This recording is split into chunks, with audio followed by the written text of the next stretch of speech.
So yun mga idol, tapos na kami. Nandito kami ngayon sa Halayhay, sa clubhouse nila. So ang call time namin ni ma'am ay 6 a.m.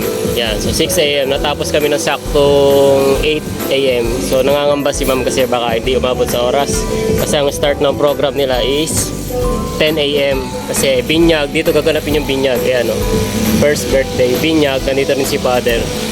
Kaya nagalangan si ma'am kasi 10 ang start. Tapos 6 sakto nandito na kami. So halos ilang oras lang, 1, 2. So halos 2 hours lang namin ginawa yung pinaka backdrop at saka yung ibang design. So yun lang sa mga gusto maging kuwar, message lang po Ratory Event Stylist. Ganon din sa Facebook page Ratory. So dito mapapansin nyo sobrang daming higad dito. Ayan, malilit na higad, tapos dito yung sobrang lalaking higad. Ayan, kaya ingat-ingat po tayo sa pagsandal sa mga dahon-dahon.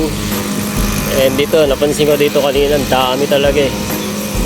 Kulay black, yung mabalahibo. Pakitaan ko kayo, tulad nito. Yan, yung mga ganyang higad. So, sobrang dami. Yun lamang po. And ingat na lang po lahat. God bless.